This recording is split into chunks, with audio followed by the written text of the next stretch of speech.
Welcome back to the podcast. My name is Joseph Clough, and this is episode 455, or if you're in my program, this is episode 738. Now, in the following clip of this audio, we're going to take a little bit of an inside access of one of my calls, and I wanted to bring this out to you because it's so important for you to get. Now, you haven't obviously got the processes which we teach within our 8-week program to resolve all the unconscious core blocks, because it's very customized, or the process which went with this call.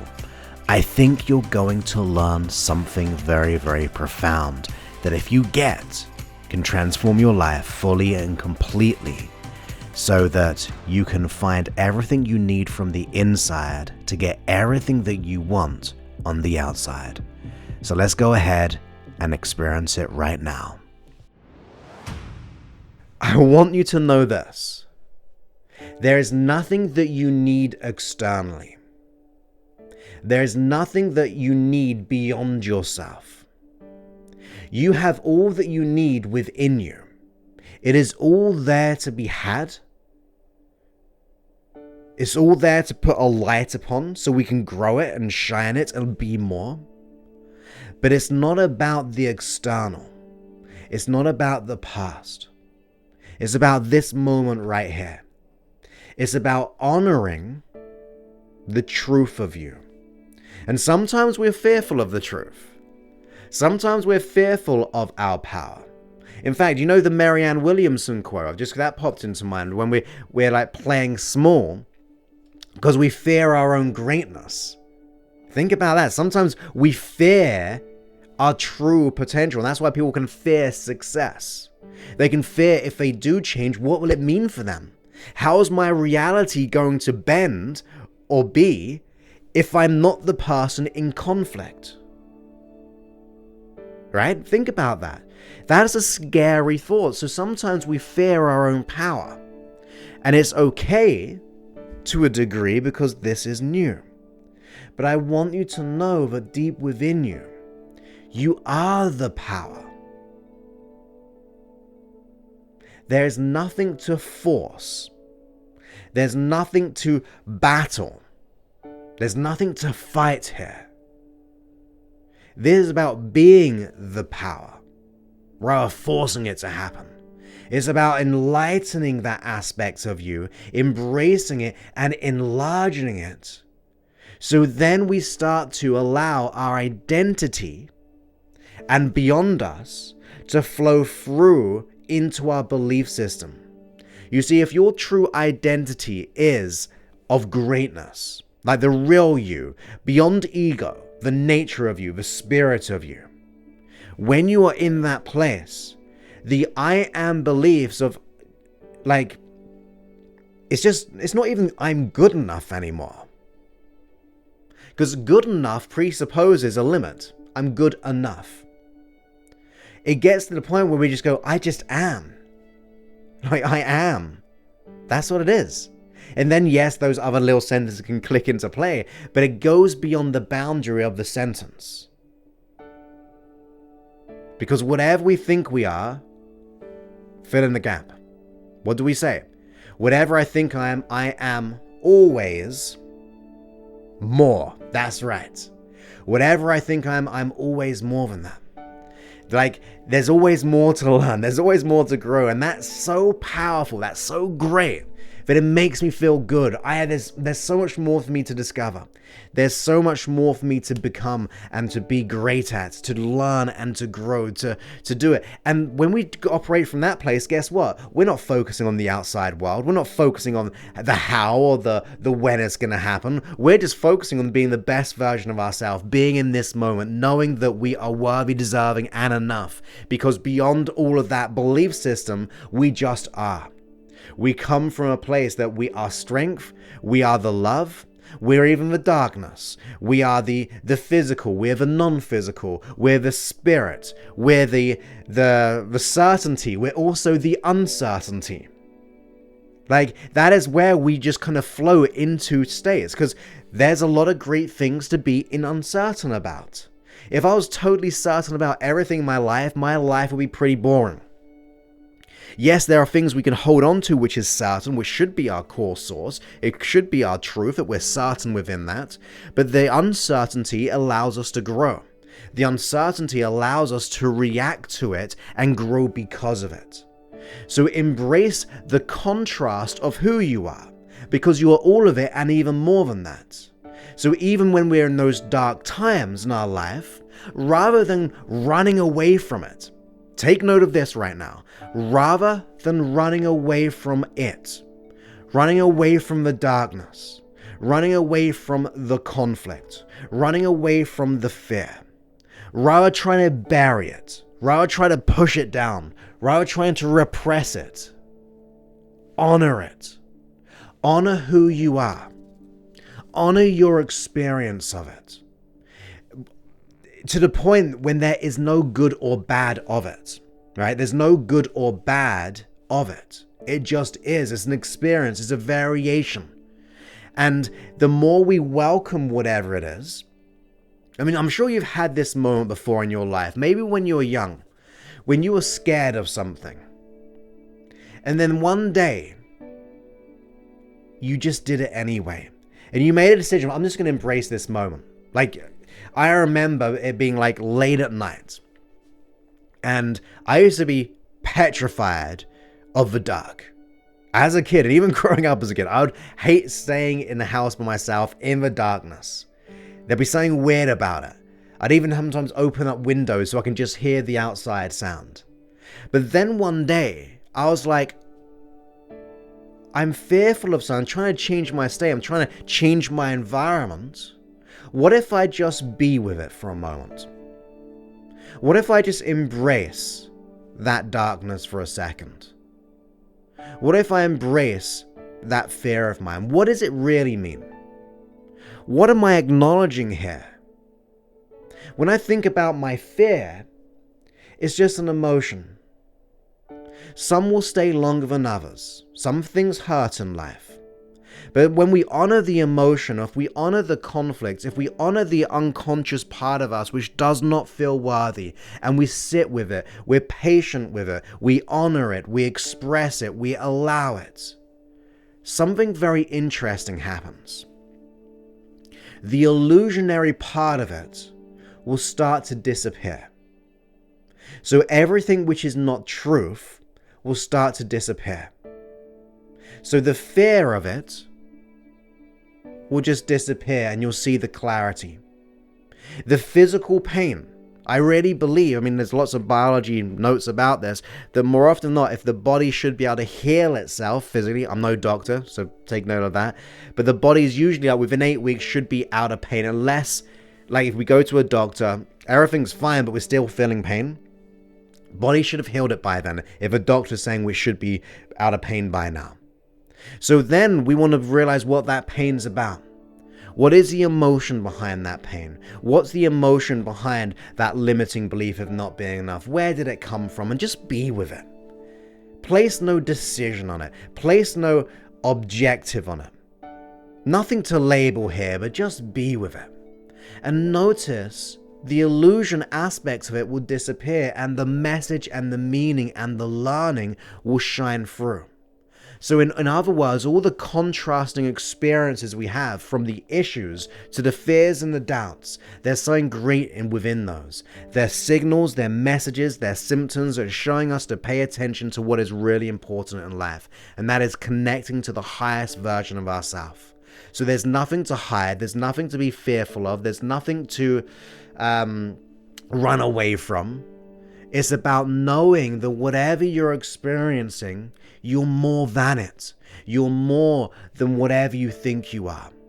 Now, if you agree with me, or if you're going to declare and decide that we're going to start to act that way, go ahead and let me know in the chat box.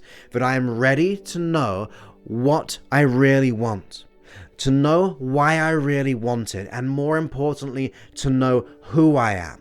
Because if I focus on the how and the when, I'm seeking beyond myself. I'm seeking things which aren't mine. But when I go and focus on who I really am, the real core essence of who I am, we go into that identity and everything above, we will transition from who we are to who we're meant to be. We'll transition from the conflict stuff, a conflicted self, to the self full of wholeness. Because if we're in conflict, that's what we are. We're separated. We're separated from our conscious mind. We're separated from our goals. We're separated from our dreams. We're separated from our fears. We're in this conflict. Just like that, we're fighting and battling it. And like I said, we should not force things. We should become the power of it. Because when we start to allow and realize a thing that I'm conflicted most about, the fear that I have most about myself, the belief that I have about myself of not being enough, or not being successful, or being a failure, or not being capable. The biggest fear I have about that is my biggest lesson. It's my biggest message. It's my biggest experience I could ever imagine. So I wonder, what could I learn from it? If I really take a step back out of it, and see the contrast of my desires and where I am, the conflict. If I really acknowledge who that part of me is, how it was formulated, and acknowledge, is it really mine? Was it installed upon me? Was it given to me? And I just took on unconsciously, but maybe there's that part of me who's like, I'm ready just to reclaim myself. I'm ready to reclaim the truth. And that's just your personal truth. But that personal truth will encompass the deepest level of you, the deepest love of you. Because the deepest part of you, the deepest part of you, obviously you got your truth, and obviously you know your truth. But if we break everything down to what it really is that you just are. That's what you are. You're more than whatever you think. You are energy vibrating, and the deepest core of you, I believe, there's my belief, you may reject it, you might go, that's ridiculous, Joseph, there's no way. But I really believe the corest part of you is love.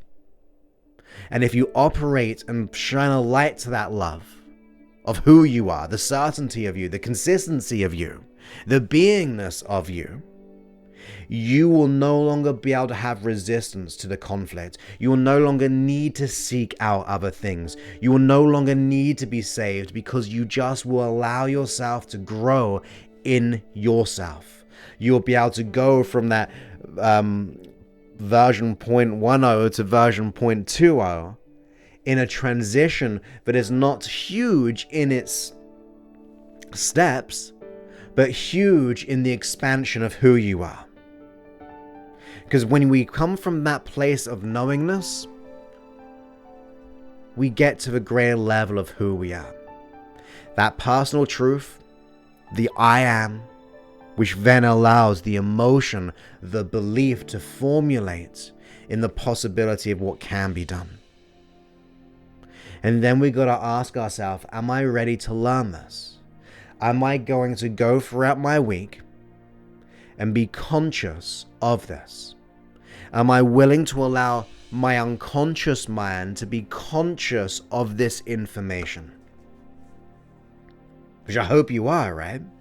Are you willing to be conscious of the thought process, conscious of the ideas that we have, the beliefs and all these things, and then reflect on what is it I really want? So now what I've said. When you think about the what and the why, if we go back into the who, how does the who change for why and the what? Notice that now. Okay? So in the beginning we said, well, there's what I want, there's why I want it, and this is who I am. Now as you think about what I've just said, about the identity and above, the real source of you, when you think of the who you really are, like really beneath the surface, how does that transform and transcend the why and the what? But when you operate, and if you were to be the real who you are, beyond the surface, beyond the symptoms, beyond the conflict, when you operate from who you really are on the inside, how would that transform or transcend the why and the what. Because that can be powerful. And then the how and the when doesn't even matter. Sometimes the how and the when is just for now. There is no how, there is no when, it just is now. Sometimes we can make big epiphanies like that, and everything falls into place and we go, oh my goodness, I don't know what happened, when it happened, but when I now think about it, I just am enough. And then all the symptoms fall away because now we're not interested in the how and the when, it just happens. Or if that doesn't happen just naturally and effortlessly and shines up within you, the how and the when will just happen naturally to you. Or for you, I should say. It will just be there, revealing itself and unfolding itself with each thought and idea and action you take from the who, because it transforms the why. So let's go ahead and close out this episode. If you feel stuck in your progress toward your goals, or you just want to get them quicker than you could imagine, if you're a goal-focused, driven professional, and if you just want to quit the inner critic, you're ready to go all in on your dream to feel unstoppable in your self-belief, to get and do what is right, to choose the right path, no matter where you are. We've seen it before and we know how to solve it. So think for a second, what are those problems that you're dealing with right now? How does it make you feel? Are you frustrated? Even a little bit annoyed or angry? Are you down? Do you feel unhelpable or unsupported? You just don't know how to get to where you want to be. What's that big problem in your life? And if you could just snap your fingers and it would just disappear, it would unlock everything else so that you can achieve all that you could imagine in the next 12 months. Imagine what would happen if you could just snap those fingers. So when you know what that problem is that you want to let go of, or the goal that you would like to achieve, go to www.josephclough.info/go and book an appointment to speak to us. Because whatever that problem is, I can pretty much well guarantee we've seen it and we've solved it. Not just in my life, but in my clients' lives too. I can promise you, unless it's something really crazy and a little bit weird, but it's something that we've seen and we've dealt with over and over again, day in, day out. So fixing your problem and all of its symptoms right now might seem like a big, incredible challenge to you, but to us, it's just another day in the office. So go to www.josephclough.info/go, book a call to speak to us, and this is exactly what we'll talk about. We'll ask you these questions. What is the biggest challenge that you're dealing with? And you can tell us, and then we can put our heads together and figure out the step-by-step game plan to overcome it all, and even more, achieve exactly what you want. So you can be free from this, move forward, and create the life and business, the career that you want. So go to www.josephclough.info/go, book an appointment to speak to us, and we'd love to talk to you. This is a decision only you can make. We're not going to change our life any different, but you can actually do that right now. Book a call and I'll speak to you on a future episode. Many thanks and goodbye.